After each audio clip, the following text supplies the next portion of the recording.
everybody. Thank you for tuning in to the GSMC Hoops and Heels Women's Sports Podcast, brought to you by the GSMC Sports Network.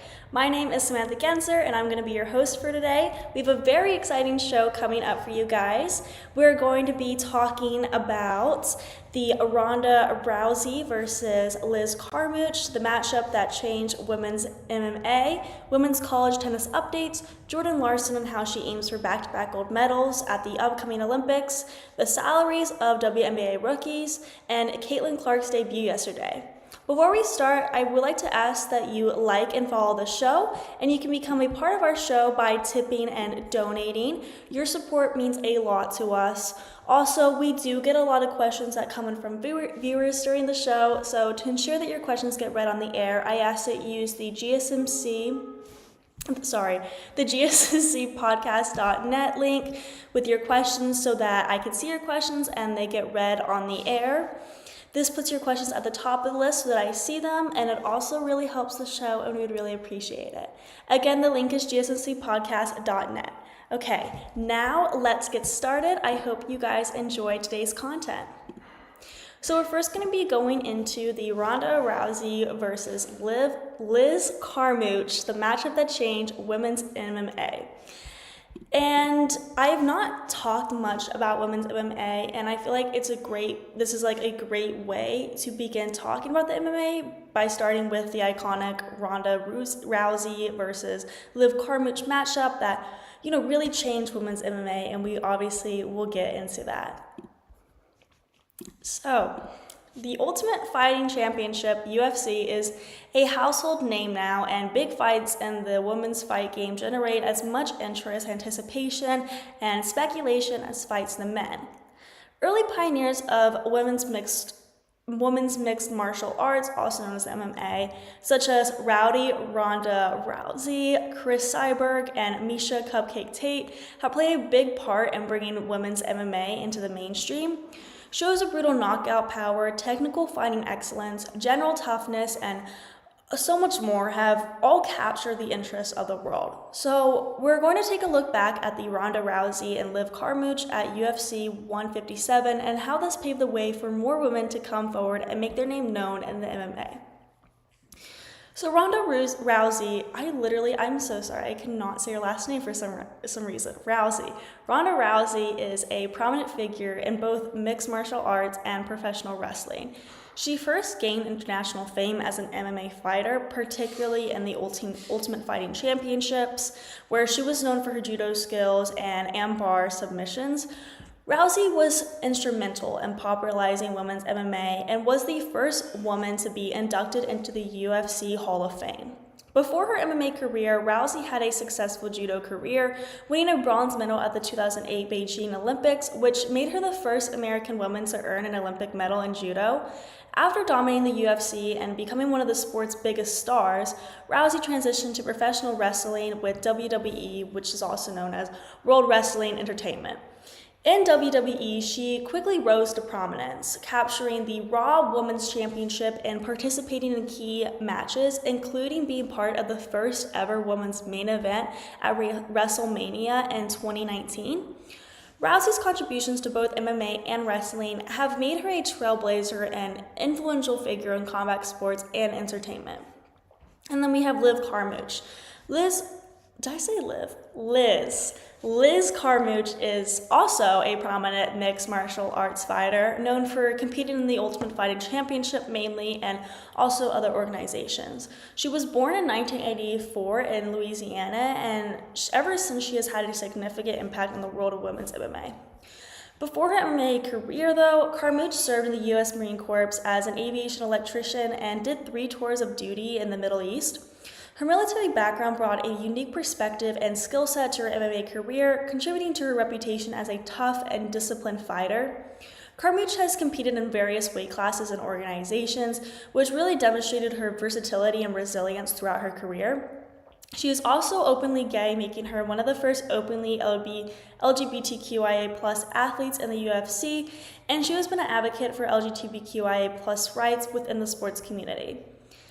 So, In 2012, Dana White, the UFC president, announced at the headliner for UFC 157 that they would feature a matchup between Ronda Rousey and Liz Carmouche for the bantamweight title and presented Rousey with the bantamweight title belt. It was the first time women had gone head-to-head in the octagon, and the UFC was really laying it on the line with the bout. Fans who were used to seeing competitive bouts would get bored if Rousey, who had become dominant in the women's MMA and the Strikeforce organization, just ran through overmatched opponents. White had to find a fighter who could provide a challenge, and they believe they found it in Liz Carmouche, a tough U.S. Marine Corps veteran and rising MMA star who had a record of 8-2 at this time. So Rousey entered the fight as the favorite, and even those who weren't experts on how to bet on sports were enticed by the generous odds were considering her a favorite. On February 23, 2013 in Anaheim, California, early in the first round, Carmouche came close to lifting the title after locking in a rear naked choke on Rousey, but Rousey shook it off, fought her way back into the round, and settled the match at 4 minutes and 49 seconds of the first round. The bout between Rousey and Carmouche had materialized because Dana White could no longer ignore the talent he was seeing in ladies' divisions and other organizations and felt the time was right to give ladies matchups their shot in the UFC. The fight paved the way for a legion of super tough female fighters wanting to test their skills in the octagon to come forward. As well as Miesha Tate and Chris Cyborg, the octagon has seen skillful fighters such as Shaun Wei, Amanda Nunes, Rose Namajunas, Joanna Jędrzejczyk, Holly Holm, Carla Esparza, Michelle Watterson, Paige VanZant, and a host of other female fighters just all stepped onto its mat since then. Amanda Nunes was living and training in the United States at the time of the fight and had already fought for Strikeforce and Invicta FC. Seeing women's MMA break into the UFC was something she and a lot of other women MMAs had been waiting for. She knew the fight was huge and that one day she too would be fighting for the UFC. Later, she won the women's bantamweight title off Miesha Tate, and in her next fight, she also knocked out Ronda Rousey. The fight was also inspirational for former Bellator MMA flyweight champion Ilima-Lei Macfarlane and UFC flyweight fighter Caitlin Chookagian. Sorry if I'm not pronouncing that wrong. That was my best attempt. Chookagian. Macfarlane had been invited to train at the same gym as Carmouche, and the fight and training at that gym made her believe it was possible to reach the level of fame as a fighter she never thought was possible before this. For Chookagian, seeing the fight inspired her that MMA could be more than a hobby. She saw that it was possible to make a career out of battling in the cage, rather than MMA being something she did outside her day job. The fight between Ronda Rousey and Liz Carmouche held significant historical and cultural importance in the realm of MMA and sports in general, as we know. This bout was noteworthy for several reasons, and we're going to dive into most of them, or at least the ones that are most prominent. So first, not only was this the first women's fight in the UFC, but it was also the main event of the evening, which really highlighted the UFC's confidence in its draw and significance. This positioning was a statement about the marketability and skill level of female fighters. The fight significantly boosted visibility for women in MMA, demonstrating that female fighters could headline major cards and draw large audiences, and they did just that. Additionally, Liz Carmouche being openly gay brought further diversity and representation to the sport, making the event a landmark for inclusivity in the MMA. Also, female fighters have had to surmount a range of obstacles, including lack of recognition, pay disparity, and limited opportunities. The battle between Rousey and Carmouche has helped these and other women in MMA to break down the barriers and command the same amount of respect as their male counterparts. They use society's biases and limitations as fuel to drive them to achieve that. Every misconception is a chance to change these perceptions by showcasing their skill, and spirit. And then to add, as a consequence of the fight's success and the stories surrounding it, there was a notable increase in the presence of women in sports media, both as subjects of coverage and as journalists and commentators. This has helped to gradually shift the landscape towards a more equitable representation in sports journalism in itself. And then also, the fight itself was intense and competitive. Carmouche nearly secured a victory with the rear naked choke early in the fight, which added to the drama and excitement, proving that women's MMA could be as thrilling and technical as men's. The success of this event led to the expansion of women's divisions in the UFC, with more weight classes and fighters being added over time. It demonstrated that there was a strong audience and market for women's MMA, encouraging the development of talent pools and increasing investment in women's fighters. Overall, Ronda Rousey versus Liz Carmouche was a groundbreaking event without a doubt that not only advanced the careers of both fighters, but also transformed the landscape of women's mixed martial arts. The fight served as a source of empowerment for women and girls interested in martial arts and combat sports. Rousey and Carmouche became role models, showing that women could compete at the highest level in traditionally male-dominated sports. Their presence and success on such a significant platform inspired many to pursue careers in MMA and other combat sports, and we can definitely thank them for that. So we're now going to discuss some women's college tennis updates. Before we do that, we are going to be taking a very short break, so I will see you guys really soon.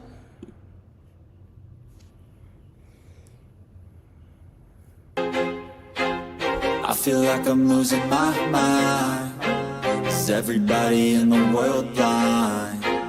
Please, Lord, give me a sign, a sign. I feel like I'm losing my mind. Is everybody in the world blind? Please, Lord, give me a sign, a sign. I wanna be the greatest. Everybody on the fake shit. I look around and feel like everybody is the fakest. I make this every day and I'm impatient, hoping one day I blow up from the basement. Statement, the top is so vacant. I don't hear shit that I think is amazing. Waiting for my day when I'm playing sold out shows for 1,000 faces. Hey, give me that crown, get in my way and to be put down. It ain't your place, all this my town. If I want that shit, then I'll get it right now. I'm losing it, the noose it fits. I'm losing shit, a stupid myth. You choose to live or choose to dip. You choose to fight or lose your grip and lose a gift. I feel like I'm losing my mind. Is everybody in the world blind? Please, Lord, give me a sign, a sign. I feel like I'm losing my mind. Is everybody in the world blind? Hello guys, welcome back. So we just got done talking about Ronda Rousey versus Liz Carmouche, the matchup that changed women's MMA. We're now going to transition into our next segment where we're going to talk about the women's college tennis updates. We have a lot to talk about for this, and there's three things that we're going to focus on in this segment. First, we're going to talk about UCLA and UT Austin in the NCAA Round of 16. Then we're going to talk about Penn State women's tennis senior Sofiya Chekhlystova, who was tabbed College Sports Communicators Academic All-District. And then lastly, we'll talk about the 3 Alabama women's tennis players named to CSC Academic All-District Team. Sorry guys. Excuse me. And before we start, I wanted to remind you guys to like and follow our show, and to become a part of our show, you can tip and donate. Your support means a lot to us. Also, using that link, gsmcpodcast.net, puts your questions at the top of the list so that I can see them, and it also really helps the show. Lastly, I wanted to remind you guys to stay till the end because we have a very exciting segment, and I'm very excited for it, where we're going to be talking about Caitlin Clark's debut from yesterday in the WNBA, so you guys better stick around for that. So now that we got that out of the way, we are going to go into some of the updates about women's college tennis. Okay, so starting with UCLA and UT Austin. UT Austin is ranked as number 9 and UCLA is ranked at number 8. On Friday at the Los Angeles Tennis Center, the Longhorns, which is UT Austin, concluded their season with at least 23 wins for the 4th straight season. Texas came up just short in the doubles point, a tiebreaker of the deciding match, and after graduate number 42 Tanya Sasnovskaya even the overall match with a singles win at number 4, the UCLA Bruins won singles contest at numbers 1, 3, and 6 to clinch. The Longhorns were in second set tiebreakers and other 2 matches at number 2 and 4 when the play ended. After UCLA took the doubles point, Sasnouskaya claimed a 7-5, 6-2 win over Elise Waggle, and Waggle broke first for a 2-1 lead that she consolidated to 3-1, but Sasnouskaya responded with a 3-0 run of her own to lead 4-3. Waggle reclaimed it with her next 2 games for 5-4, but Sasnouskaya put together another 6-0 run to take the first set and establish a 3-0 lead in the second. The next 2 games stayed on serve until Sasnouskaya broke again for 5-1 on the way to the 6-2 win, evening the overall score at 1-1. And then, as this competition is very, very close, moments later, the Bruins went back up with a win at number 1, where junior number 30 Sabina Zainolava was drowned by number 32 Tyan Fangran 6-2 and 6-4. Fangran picked up an early break on a deuce point for a 2-0 lead, starting a streak of 4 straight breaks between the players that left Fangran up 4-2. The last of those would be the start of a 4-0 run for Fangran to take the set, open the second with the 1-0 lead. Fangran again broke first in that set for a 3-1 lead, but Zainolava broke back and held to even it 3-3. It stayed on serve from there until Fangran broke again on a deuce point to win, which ended with 6-4.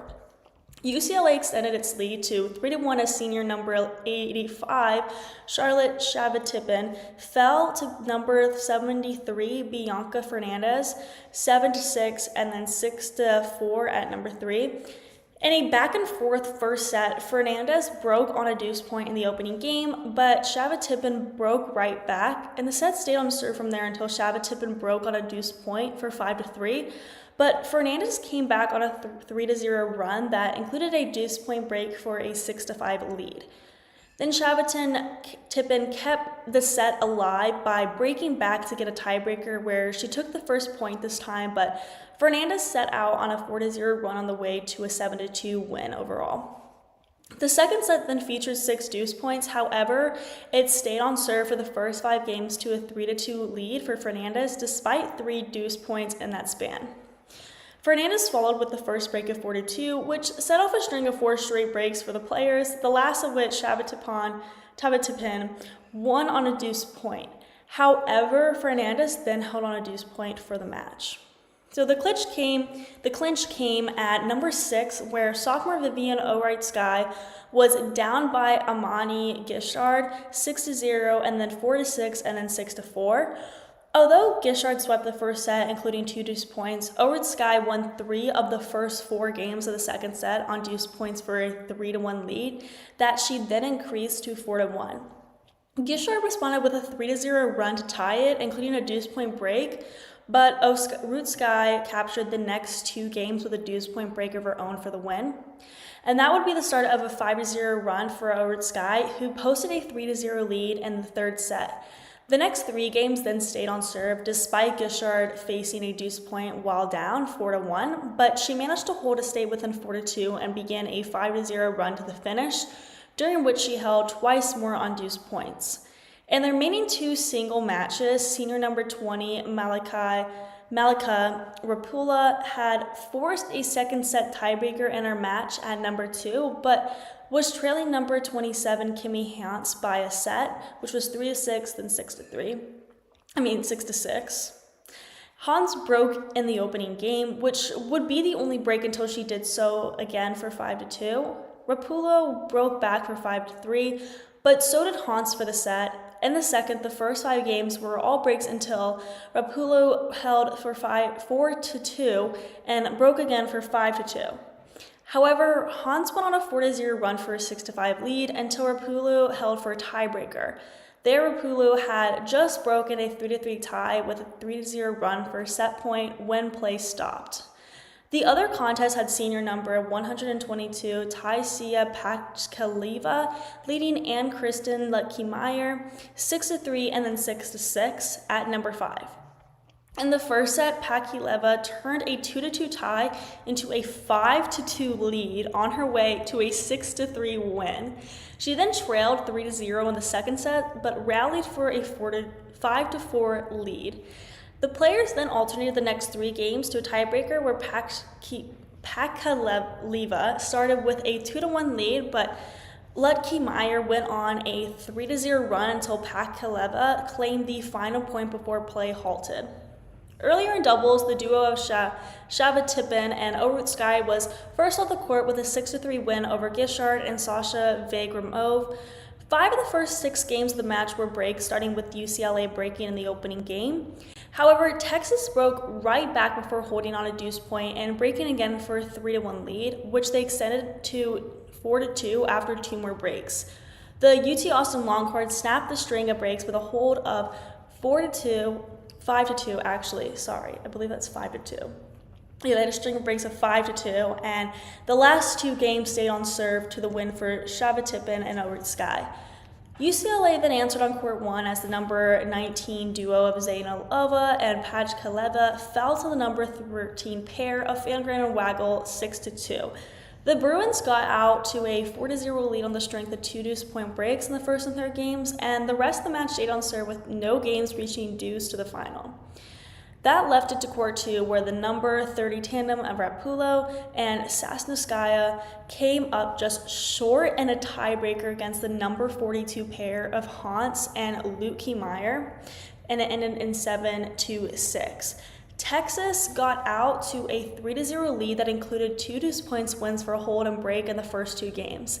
After the Longhorns consolidated their break, the Bruins went on to a 5-0 run for the lead. Rapulu and Sasnouskaya held in the next game to pull within 5-4 and then finish a match point at deuce to break and even it 5-5.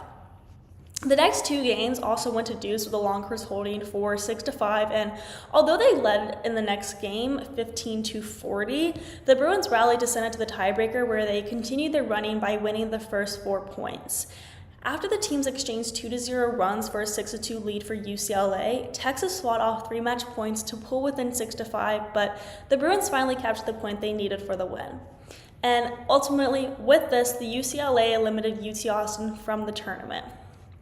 So it did not go well for UT Austin in the end, even though it did seem like they did do really good throughout the entire meet, but tennis is one of those sports that can go very much back and forth the entire time. You really never know who's going to win sometimes. So now we're going to talk about Penn State women's tennis senior Sofiya Chekhlystova tapped College Sports Communicators Academic All-District on Tuesday. Chekhlystova adds to her career academic honors, which include 3 academic All-Big Ten selections, 2 Big Ten Distinguished Scholar accolades, and 2023 and 2024 academic All-District as an accounting major. In late April, Chekhlystova was recognized as All-Big Ten for the 3rd time in her career. Chekhlystova is an Estonian native. I just jumbled all my words, I'm so sorry. Estonian native, and finished her senior season with 16 single wins, including an 11-6 mark in dual matches. She was 7-4 against Big Ten opponents while playing the majority of her matches at number 1. She also collected 10 double wins, including 7 in dual matches, while playing with 4 different partners and 2 wins in Big Ten matches. 9 of her 11 singles wins this spring came in straight sets. Chekhlystova owns 57 career single wins, including 46 in dual matches and 3 wins over ranked opponents, while going 36-16 at number 1, which is insane.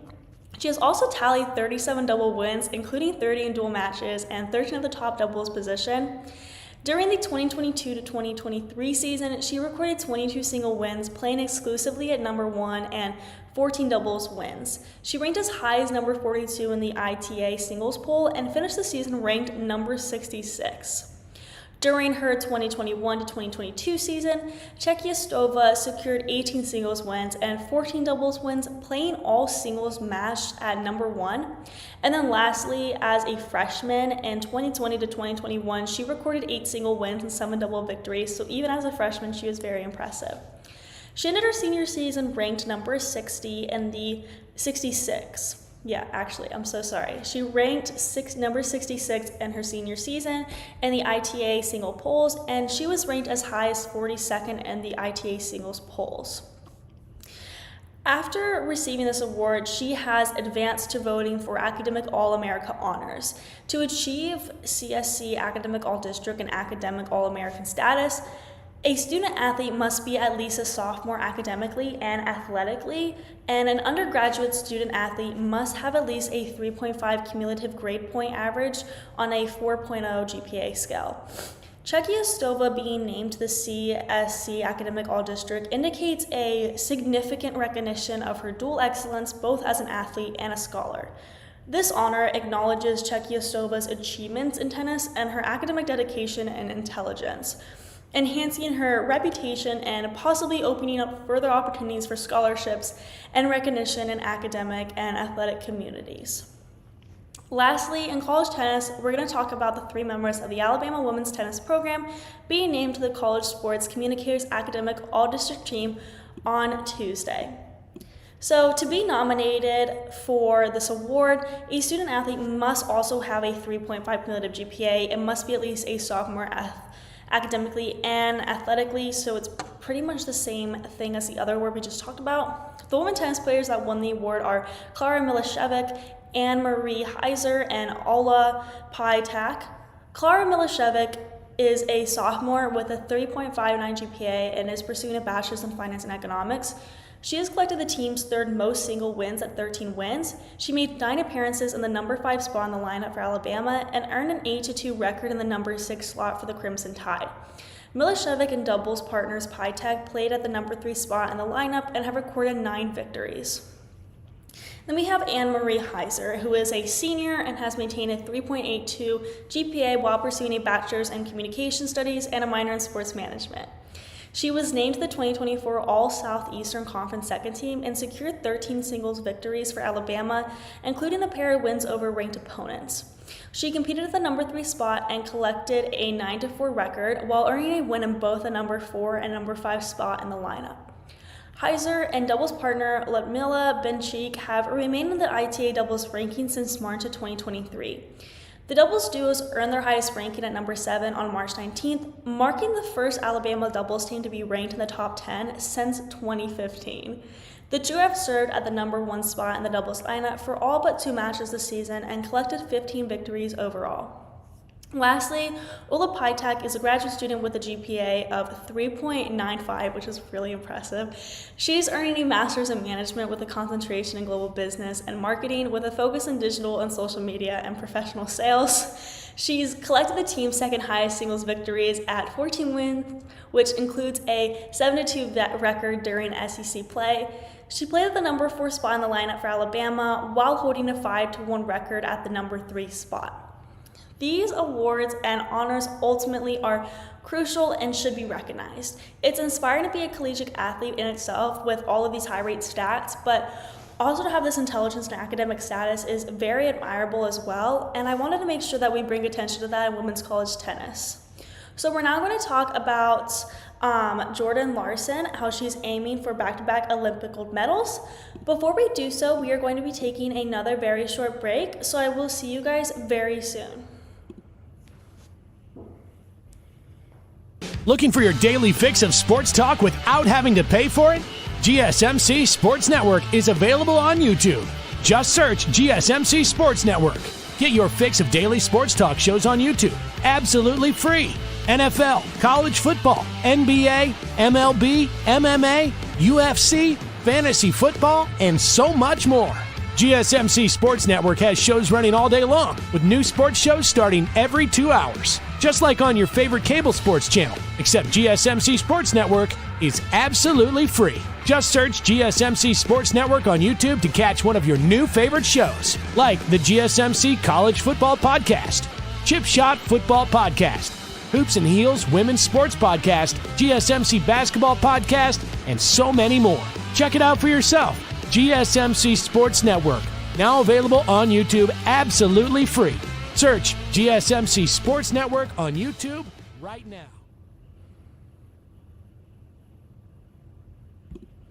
Hello everybody, welcome back. We just got done talking about women's college tennis updates. Thank you guys for sticking in there with me. There was a lot of numbers and info in there, so appreciate it. We're now going to transition into our next segment where we're going to be talking about volleyball, which I'm super excited. I love watching volleyball. It is so fun. We're going to talk about how Jordan Larson is aiming for back-to-back Olympic gold medals. and how she's training for all of that and everything. So we know Jordan Larson as the 3-time Olympic medalist who led the USA team to a historic title in Tokyo Olympics in 2020, and she rejoined the national team after coming close to retirement. So she hammered home the winning point in the gold medal final against Brazil in Tokyo 2020 Olympics, and that victory marked her personal hat trick of Olympic medals, following a bronze at Rio 2016 and a silver at London 2012. Afterwards, retirement for her appeared to be approaching, but she ended up continuing her career in the club leagues, which was really good to see. Last year, she was on the verge of ending her competitive career again when she took on the role as an assistant coach at the University of Texas. Ultimately, she chose to resume her playing journey with Vera Volley Milano, where she came close to winning the National League after a hard-fought final. So just a little reference, so we know this is what she looks like. I'm sure everybody knows what she looks like, but just had a little picture there. So Larson said after that final, she said, "Last August, my life kind of took a little bit of a turn, and so I decided to come back to the court, even though I felt like I was in a pretty good place where I thought I was going to retire. I never actually said it, and so I think you kind of just have left all doors open because you just never know, I guess, what happens." Initially, Larson contemplated starting a family with her husband, but she wanted to keep playing volleyball professionally, and I'm really glad that she chose to do that because she was really fun to watch. During her comeback on the national team, Larson said, "I really enjoyed it, and then the longer I was in the season, obviously the national team was still very much open again. I didn't really close that door either, and I take a ton of pride in representing my country. I've done it for many years, obviously, and so it was a pretty easy choice to come back." The 2014 world champion was included by head coach Karch Corral in the extended roster for the Volleyball Nations League, also the VNL, and she plans to play with the USA in the qualifying tournaments ahead of the Paris 2024 Olympics. So Larson balanced playing and coaching for a while after assuming a new position as a full-time assistant coach with the Nebraska Cornhuskers. So her plan was to play for the national team all summer and then help coach Nebraska, which gave her some off time, somewhat of an off season. If she makes it to the 4th Olympics, Larson, who will be 37 years old and 9 months in July 2024, she has the opportunity to become the second oldest female indoor volleyball player in Olympic history, following Danielle Scott Arruda, who was 39 years old and 10 months during London 2012. Larson admitted that the desire of repeating as Olympic champion was a big motivating factor in her decision. Larson said, "I think not only doing it once, but doing it again only solidifies all the work done from youth level all the way up through college and our national team. I think it's what sets the example, and we're continuing to push the edge and push the envelope to be the best we can be as a nation." Regardless of the outcome in Paris, Larson can already be regarded as one of the most accomplished players of her generation, and she says that she's satisfied already, which is really good to hear. Helping the new team blend and prepare for Paris has become one of Larson's main missions. Larson said, "I think for me now, I almost feel that there's a little bit of a weight off me personally, and there's this freedom to just be really, really present and help where I can and kind of fill the gaps where I feel like I see. We always know what the goal is, but I think more about diving into the process and how we can get better every day." So this 3-time Olympic medalist also believes it's not yet time to reflect on her accomplishments and that there's more to give, even though that she's satisfied with what she's done so far, but there is always more that she believes she can do. And to back this up, she said, "I try to sit back, but I always realize there's this striving to always be better. I feel like there's always something to learn." So the new U.S. team is gearing up for the upcoming games with a mix of youthful talent and seasoned experience. 7 rookies, led by Kylia Lanier and Avi Skinner, have recently joined the VNL squad alongside several young players like Catherine Plummer and Lauren Carlini, who already featured in last year's competition. And they will add depth to the squad that both 6 Olympic champions, Larson, Annie Drews, Micha Hancock, Justine Wong Orentez, Chiaka Ogbobu, and Thompson Jordan. Unfortunately, some of the key players in the Tokyo Olympics will not be in Paris, like Akim Redo Gunnarsson and Kimberly Hill, which definitely will be missed, but it is understandable. So far, the 6th edition of the Women's Volleyball Nations League begins in Turkey and Brazil this week, with 16 nations competing for a place in the knockout stages, which take place in Bangkok, Thailand from June 20th to the 23rd. Turkey topped the world rankings and are also the defending championships, winning their first VNL title last year, while the U.S., the reigning Olympic champions, clinched the first 3 editions before Italy won in 2022. In the preliminary round, the 16 teams are divided into 2 pools, which are reshuffled for each of the 3 weekly phases. Each nation will play 12 matches in the pool phase, with all results combined into one ranking table. The top 8 teams will then qualify for the knockout stages in Thailand, with the bronze and gold medal matches taking place on June 23rd. World ranking points will be awarded or deducted after each match of the preliminary rounds of the competition, and this will be important for some of the teams who haven't yet qualified for Paris 2024. 5 additional quotas, Olympic quotas, will be decided using the FIVB rankings in June 2024, which will be really interesting to see how that goes. So during the preliminary round week 1 on May 14th, which was yesterday, Bulgaria lost the Netherlands 0-3 and Italy lost to Poland 0-3. And then the People's Republic of China won 3-0 to the Republic of Korea. And just so everybody knows what is going on for the rest of the week, on May 15, which was today, France will go on against Germany, Japan will go against Turkey, Brazil will go against Canada, and the US will go against Thailand.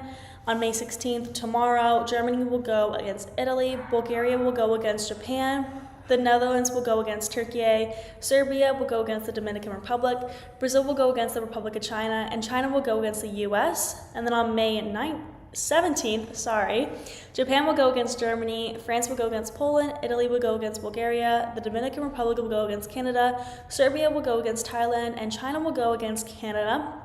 On May 18th, Poland will go against the Netherlands, France will go against Bulgaria, Italy will go against Turkey, Brazil will go against the US, Serbia will go against China, and the Republic of Korea will go against the Dominican Republic.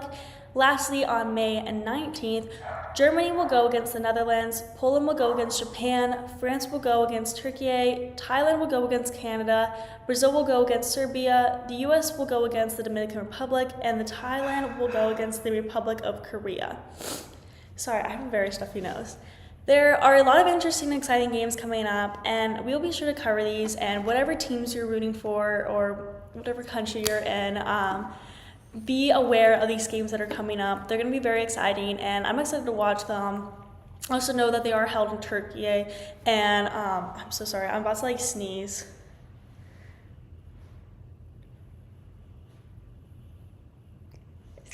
I'm so sorry, guys. I have a little cold, so okay. Anyway, I'm so sorry about that. So they're held in Turkey and Brazil, I believe. So just know that is what's coming up.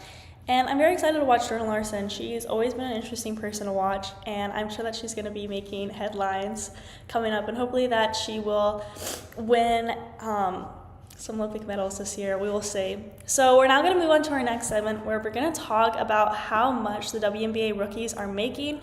We'll also compare this to the NBA rookies, how much they're making. So it'll be very interesting coming up. So I will see you guys really, really soon after this short break.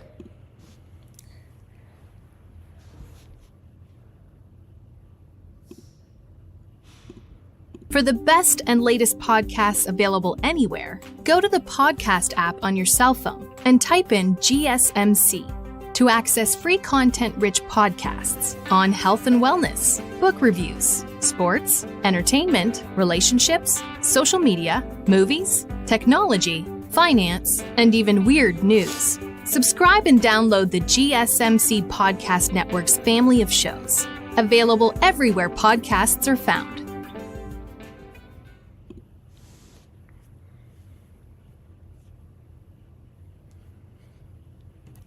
Welcome back, guys. We just got done talking about Jordan Larson, her aiming for back-to-back Olympic gold medals, and how she's all prepping for that.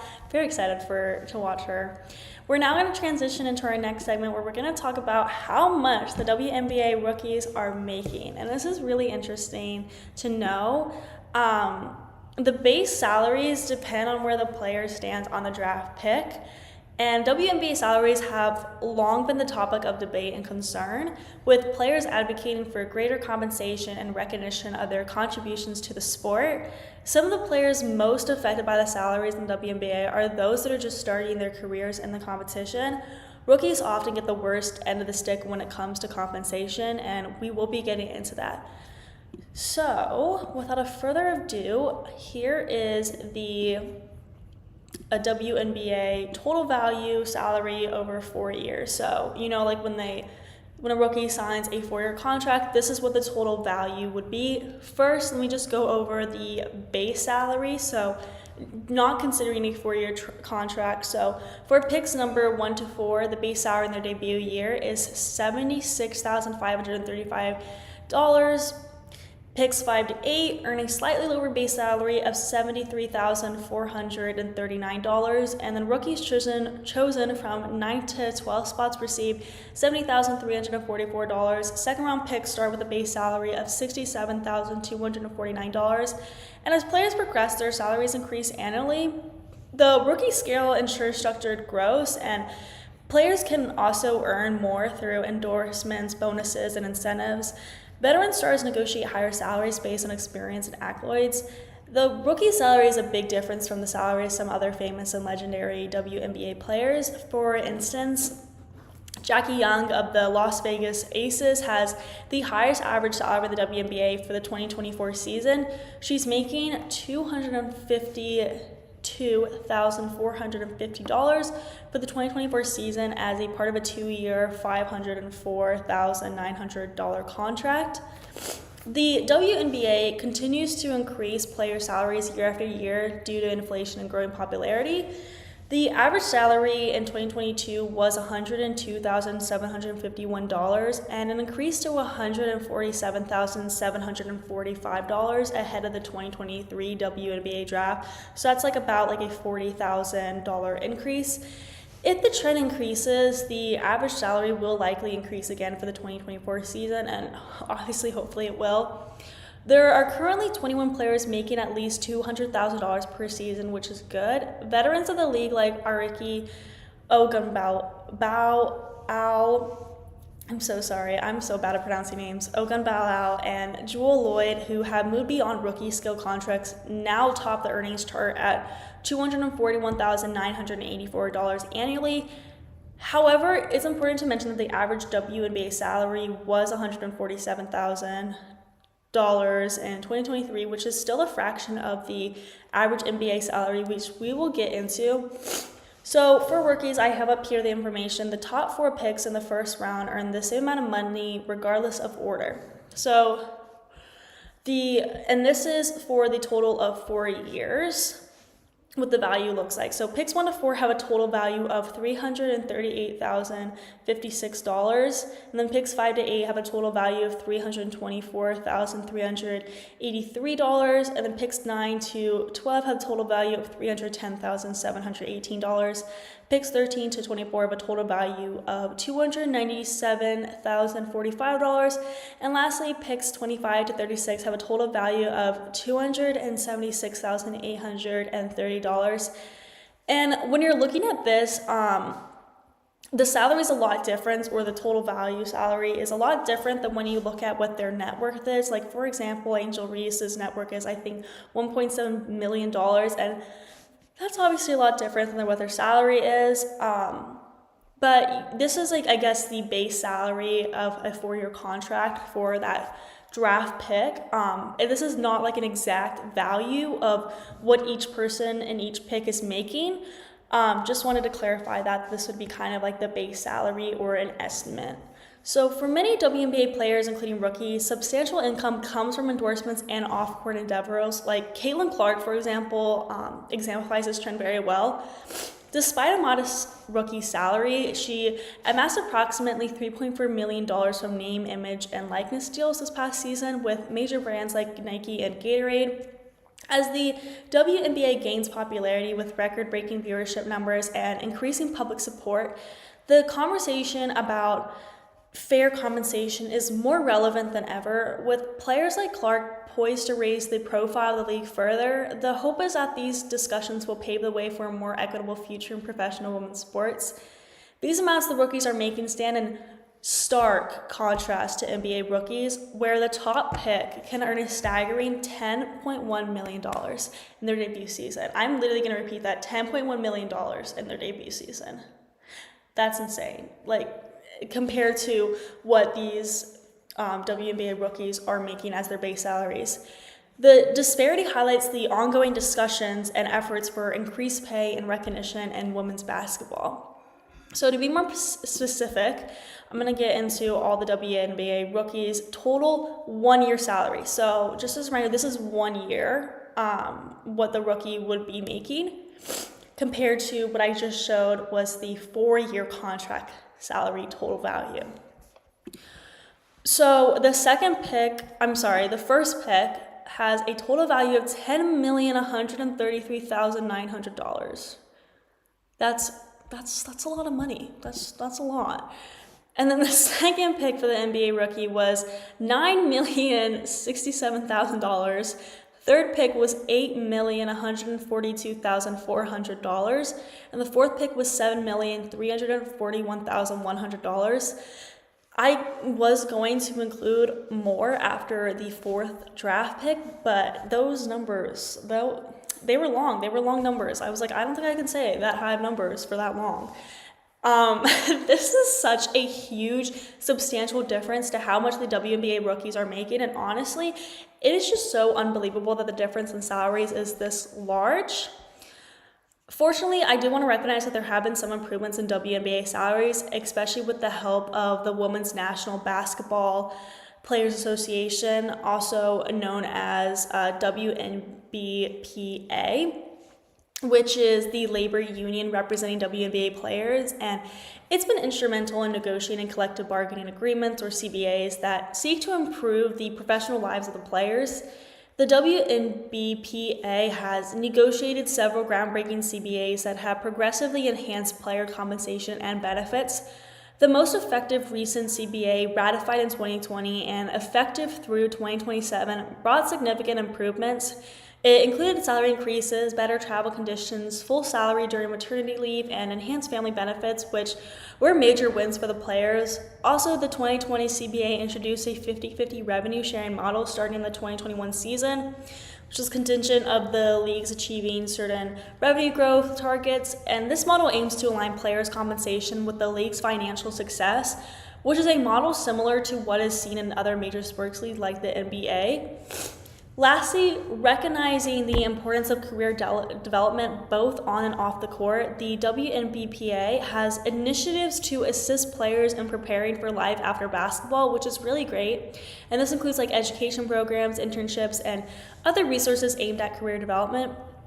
There's a lot that needs to be considered when discussing how much WNBA rookies are making, and it makes me really optimistic to see that the WNBPA has been successful in advocating for more equal and fair pay opportunities for the WNBA compared to the NBA players.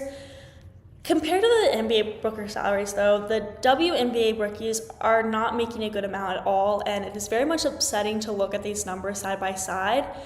I mean, obviously, I'm not saying that the W rookies' salaries are bad salaries. Like, that's a lot of money in general. Like, just looking at the amount of money is a lot of money. But compared to how much the NBA rookies are making, it is not it's obviously not fair. It's not equal at all. And you can't even compare the two because there's such a substantial difference, it feels like, if that makes sense. I'm hoping that with the increased media attention on women's sports and the WNBA in particular, the rookie salaries and salaries of those WNBA players that are famous and have been around for much longer can increase.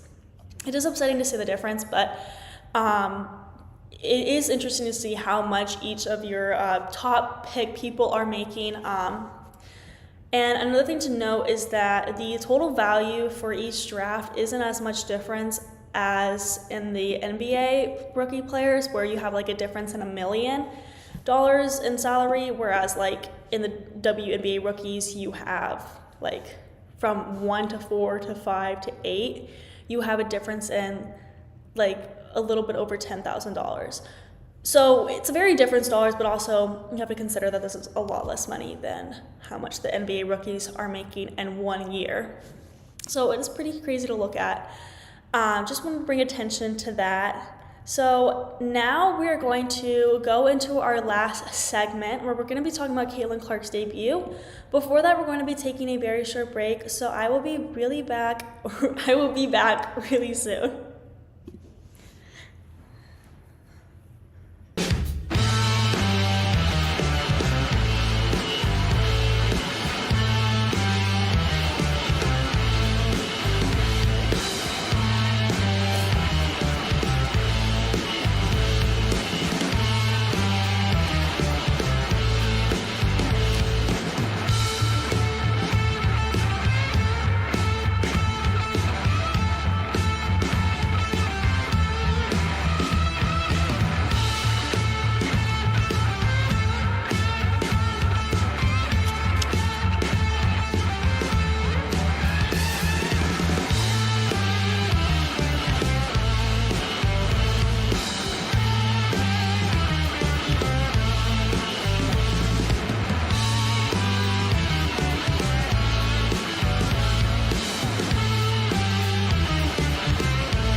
Hello guys, welcome back to our last segment. Thank you guys for staying around. This last segment I am so excited to talk about. We just got done talking about how much the WNBA rookies are making, and now we're going to transition into Caitlin Clark's debut. Okay, I just want to give a little disclaimer. I'm a huge Caitlin Clark fan, so literally in my eyes, every single thing she does on the court is amazing. Like, I'll just say that right now. But, I mean, I will recognize that this wasn't her best game. We're going to go into that and stuff, but I just want to say that I'm a huge fan of her. So, little disclaimer there. Yesterday, Caitlin Clark played her first game in the WNBA. As we know, Clark is a highly talented basketball player known for her exceptional skills and scoring ability. She played college basketball for the University of Iowa, where she quickly became one of the standout players in women's collegiate basketball. I remember watching her in the University of Iowa. She was so phenomenal. She was literally a star on the court, and ever since then I became a huge fan of her. She led the NCAA in scoring and was a consensus All-American. Her performances in college garnered national attention and made her the #1 overall selection in the 2024 WNBA draft. She's now on the Indiana Fever team, where she competed against the Connecticut Sun yesterday as her WNBA debut. Now, I just said that she was the #1 overall selection at the WNBA draft, so just consider how much pressure she has on her and how much media attention she has been getting when we talk about her performance. So the game ended with the Connecticut Sun winning 92-71. Clark scored a total of 20 points. She drilled each of her 4 3-pointers, but Connecticut forced her into a game-high 10 turnovers among the 25 Fever giveaways and kept her to just a trio of assists. She picked up a pair of touch fouls in the first quarter, leading to an early break on the bench. And when she was on the floor, Connecticut's DeJohn Carrington and her teammates gave Clark little room to operate. Clark didn't score her first points until there was 5 minutes and 24 seconds left in the second quarter.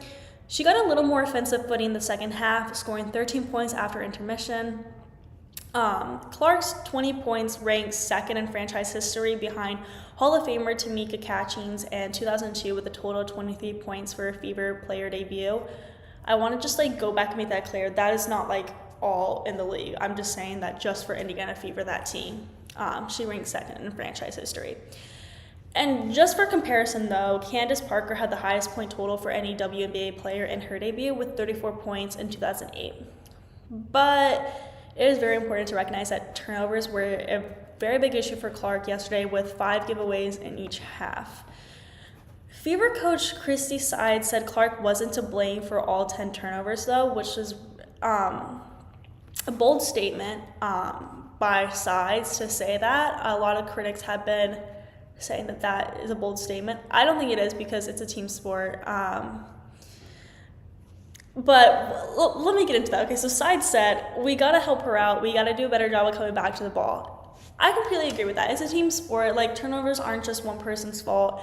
Yes, this wasn't great of Clark to have 10 turnovers, 5 in each half. That's impressive in a negative way. But still, like, I think it is a good leadership role that Side said publicly that, you know, it's a team sport. We got to all help her out. We can't just blame one person. I think that was very great for her coach to say that, and I think is more encouraging for her team. So Sides also said that she's confident Clark will be able to adjust to the height and speed of elite defenders, and she also said the Sun had a game plan against her, and it's just going to take some time for her to figure that speed and quickness and physicality out. We try to rep it and mimic that at our practices with our practice guys as much as we could, but it's just not the same. Also, we should consider that the Sun was the third best team last year, while Indiana Fever did not do so well and was ranked 10th in the league last year. Just want to point that out there. Anyway, after the game, Clark said to reporters, "There's a lot to learn from. It's the first one. There's going to be good ones. There's going to be bad ones." Clark's frustration was visible during the game, especially when her teammate Aliyah Boston tried to encourage her. Initially resistance, Clark's body language was dismissive during their interaction. However, the tough love seemed to have a positive impact. Clark showed some improvement in the second half of the game after that interaction. This performance by Clark was very different from her preseason games. For example, the Fever lost its first preseason game 79-76 to the Dallas Wings on May 3rd. But Clark did a good job handling her first game against professional competition by registering 21 points on 6 of 15 shooting, including 5 three-pointers on the road. And then Indiana Fever picked up an 83-80 win against the visiting Atlanta Dream on May 9th. Clark struggled a bit more in that one, going just 4 of 12, including 2 of 9 from three-point range. She still finished the day with 12 points, 8 rebounds, and 6 assists. But the rookie recognized there is still room to improve. Turnovers was a concern for Clark during the preseason game as well, since she registered a total of 11 during those 2 preseason games. But going back to how Clark played yesterday, a lot of people are saying that this is not a good game by her, while a lot of people are considering how she was under lots of pressure and that should be taken into consideration. I think this game really showed how over the top the expectations were for Clark. While she had a team high 20 points, the performance is still going to be defined many as a quote-unquote struggle, primarily for the turnovers. I'm sure the turnovers were what frustrated Clark the most. I mean, it would frustrate me the most, to be honest, since, they prevented any possible scoring opportunities for the Fever in that moment. But also it's important to note how the Sun adjusted a lot of their play to cause this struggle for Clark. Connecticut guard Gijonai Carrington made things hard on Clark, who had 8 of her turnovers against the 4th-year pro. Clark was also 2-10 shooting against Carrington, so you have to take that into consideration. Still, I think this was not the best game for Clark, but the pressure in the Sun's tactics to cause a struggle on Clark should be taken into consideration. I think Clark will play better in the upcoming game, and I obviously hope she does, possibly because of the less pressure. It's like your first game, you get that out of the way. But, let's just remember how much media attention she has gotten and how she's known as the best rookie in the league. So consider that when saying that she did bad or not. Overall, this was not a great game for Clark, and it wasn't the ideal debut that she or any of her fans, including me, would have wanted. But still, I think she's going to have a lot better games in the future. And honestly, she really only can get better from here. Despite the disappointing debut, Clark remained optimistic, which emphasized the importance of learning from the experience and not dwelling too much on one bad game. And her attitude reflects a readiness to adjust and improve as she continues her career in the WNBA. And this game is really more of a learning experience for Clark. And hopefully we can see her get better and better each game.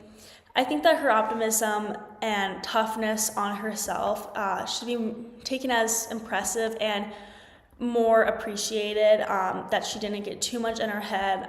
There is a lot in the professional league of mental and physical competition with yourself and your teammates and your competitors. But I think that she handled the game pretty well afterwards, considering how she did. This wasn't what she would have wanted, obviously, and considering how she handled reporters, I think that's really admirable, how she was professional and still optimistic. I'm excited to see how she does in the future games. I don't think this was a great game for her, I want to say that, but I don't think that this was the worst game that could possibly be. I just think that there's over-the-top expectations for her in general, for her first game, for her debut. So that wraps up our last segment. Thank you guys for tuning into the GSMC Hoops and Heels Women's Sports Podcast presented by the GSMC Sports Network. Your support means a lot to us, so please remember to subscribe to the show and leave a positive review. It really does make a difference. We also invite you to follow us on Facebook, Twitter, TikTok, and Instagram for more content and updates. Thank you once again and have a wonderful day.